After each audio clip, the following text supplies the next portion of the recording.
Selanjutnya, marilah kita ikuti bersama sambutan Wakil Ketua Komisi 5 Dewan Perwakilan Rakyat Republik Indonesia kepada Bapak Insinyur Ridwan Bae.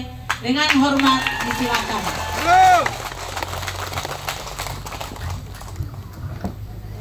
Bismillahirrahmanirrahim. Assalamualaikum warahmatullahi wabarakatuh.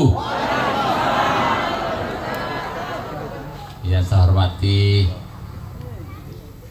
kalau saya panggil bukan PLT, saya panggil Bupati. Memang dia Bupati sekarang di sini.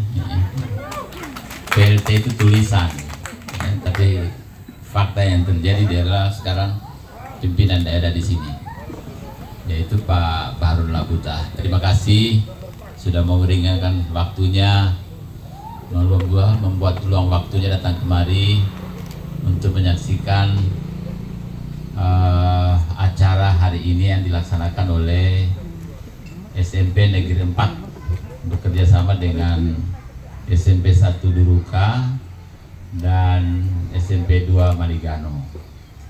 Yang saya hormati Ibu Kepala Balai yang saya sebut Cipta Karya saya, ya. Ibu Kepala Cipta Karya ini luar biasa karena sebenarnya belum waktunya ke Sulawesi Tenggara. Beliau masih ada tugas di NTT yang tugas oleh Pak Menteri dan Bu Dirjen.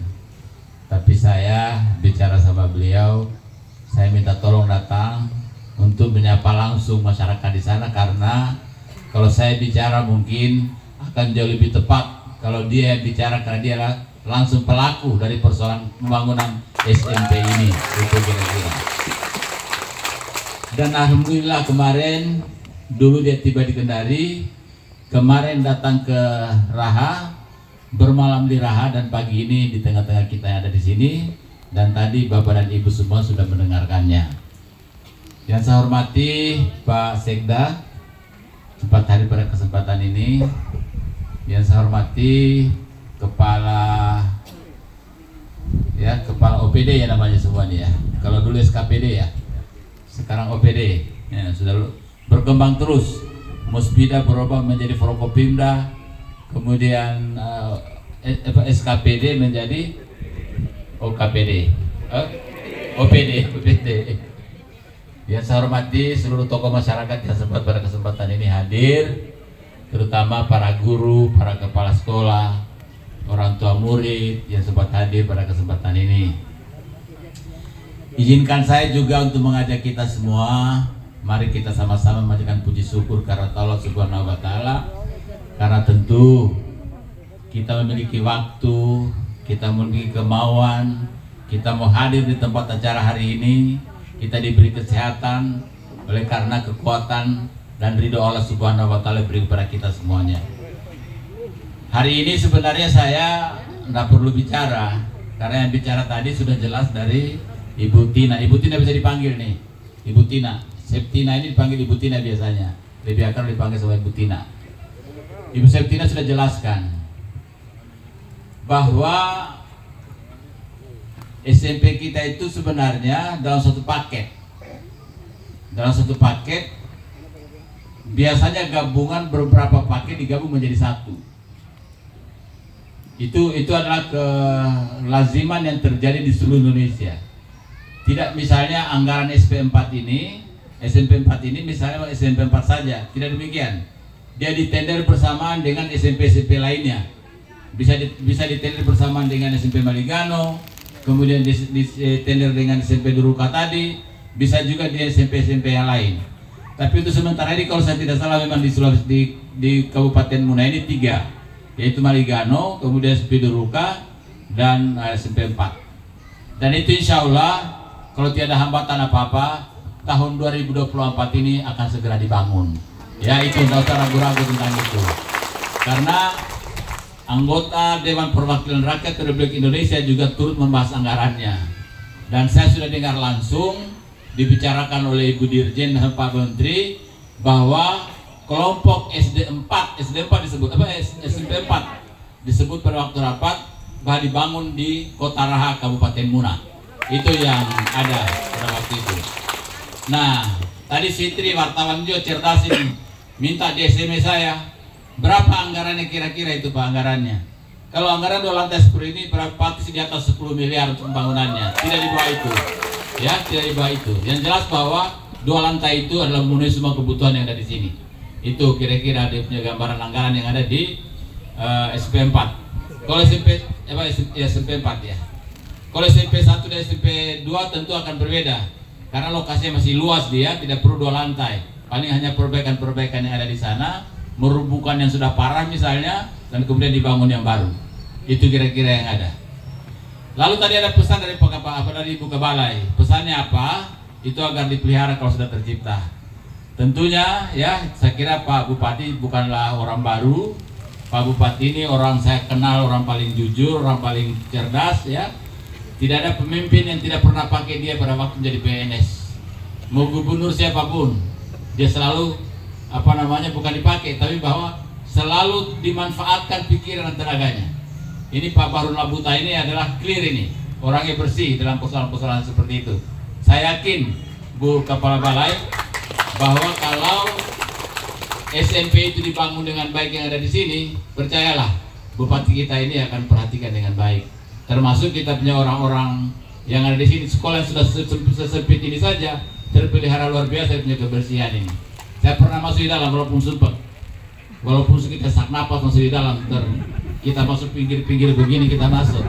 Apalagi sudah besar perut begini kita setengah mati masuk-masuk di sini, kita sudah sempit-sempit persoalannya. Itu kira-kira. Jadi kalau menyangkut SMP clear ya, jangan lagi ada kegelisahan. Saya tahu ini Bapak dan Ibu semua gelisah ini, ada tidak ini. Hadirnya saya, hadirnya Kepala Balai hari ini, ditambah lagi hadirnya Bupati hari ini, yakinlah tidur dan insya Allah dalam waktu yang tidak terlalu lama kita akan terbangun di sini.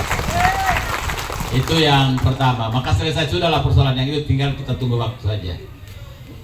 Yang kedua, saya ingin nimbrung apa yang disampaikan oleh Pak Bupati tadi, bahwa ada beberapa yang kita bicara persoalan pembangunan. Sebenarnya yang tahun ini di sini bukan cuma ini yang kita perjuangkan, termasuk juga Pantai Kota Raha.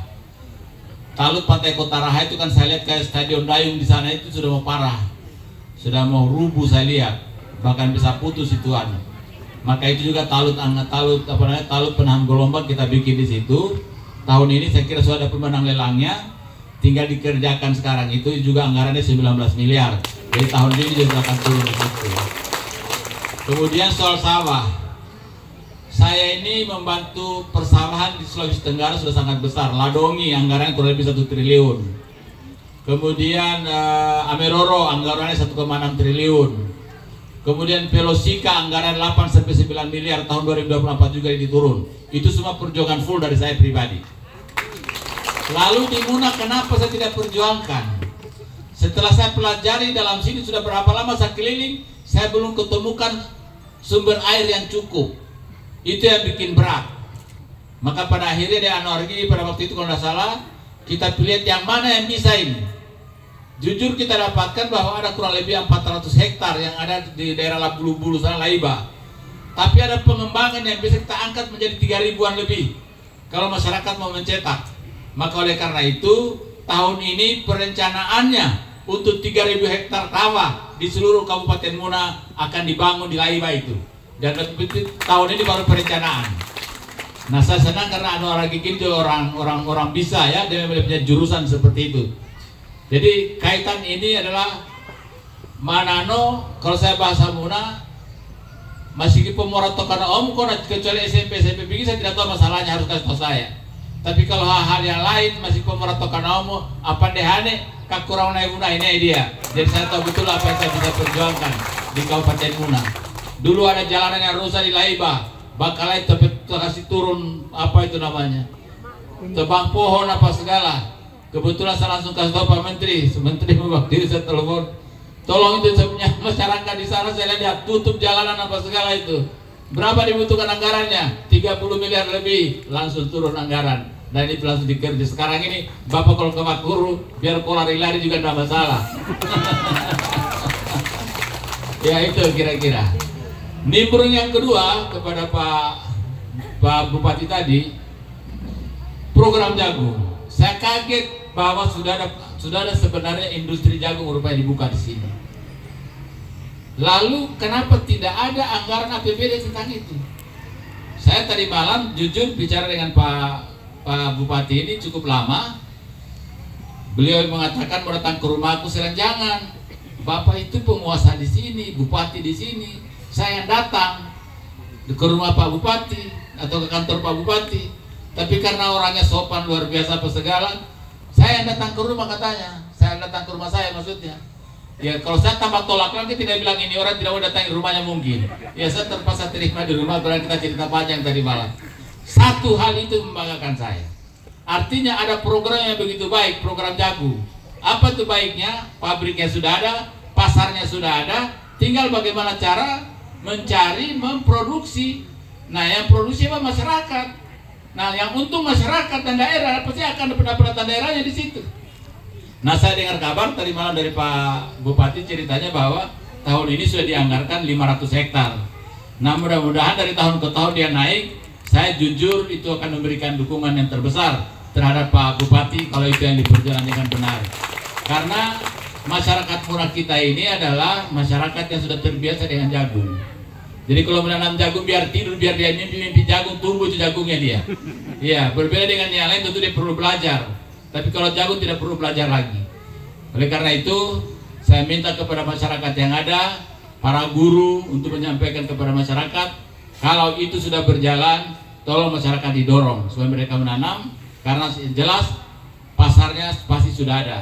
Dan harganya sekarang ini sangat luar biasa, di atas 11.000, di atas 10.000 kalau tidak salah harga per kilogram. Itu luar biasa. Itu per liter, itu luar biasa. Oleh karena itu kepada Bapak dan Ibu semua, sekarang mau pemilu, maka saya minta ketenangan ya. Jaga ketenangan. Dalam perbedaan-perbedaan pilihan pasti ada itu. Tetapi bahwa jangan terbawa sampai dengan selama-lamanya. Usahakan perbedaan itu hanya pada sampai saat menuju di TPS. Setelah selesai menuju di TPS, maka tidak boleh ada perbedaan. Selesai. Kita anggap semua berjalan bagus. Tapi kita berharap bahwa kita harus memilih orang-orang yang tepat untuk kepentingan bangsa dan rakyat Indonesia. Kira-kira itu yang saya ingin sampaikan. Pak Bupati, saya terima kasih ya, para guru dan para kepala sekolah. Terima kasih kita bisa bertemu pada kesempatan ini. Saya akhiri dalam penyampaian saya dengan ucapan wassalamualaikum warahmatullahi wabarakatuh.